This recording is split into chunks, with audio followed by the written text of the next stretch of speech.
March 7th, 4 seasons, multi-cuisine restaurant, Toli Choki, Medipatnam. Galees, asal చూస్తేనే వాంతొచ్చేటంత గలీజ్ బొమ్మలిరా. 7th of March, తాజా kitchen, Ameerpet branch. అక్కడ ఉన్న పిండి ఇవన్నీ కూడా రంగు మారిపోయినాయి లిటరల్లీ. పైన ఎంత ఫంగస్ వచ్చి ఉంటది అనేది ఒకసారి ఆలోచించు.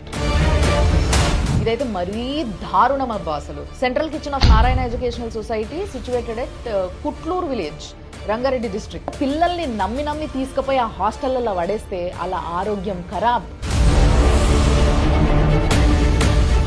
21st of March, గచ్చిబౌలిలో ఇది కూడా Varalakshmi tiffins.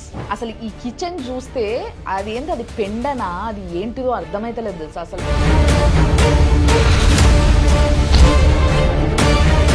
Hotel tulips brand తెలుసు మీ అందరికి, చాలా ఫేమస్. ఇది కూడా హయత్ నగర్ లో ఉంది. ఎంత గలీజ్ ఉందో, ఆ మాంసం బకెట్లు వేసి కడుగుతున్నారు. అసలు చాలా చండాలంగా ఉంది. గచ్చిబౌలిలో ఉన్న సుబ్బయ్య గారి హోటల్ కొండాపూర్, ఆ గిన్నెలల్ల ఫుడ్ అంతా కూడా లిటరల్లీ డ్రైనేజ్ అబ్బా అసలు.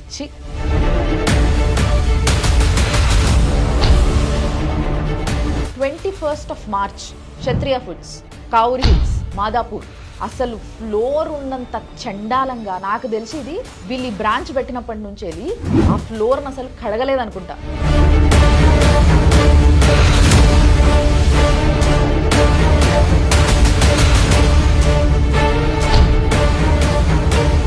అంత చండాలమైన మెయింటెనెన్స్ వీటన్నిటివి కూడా. ఇట్లా ఎన్నెన్నో.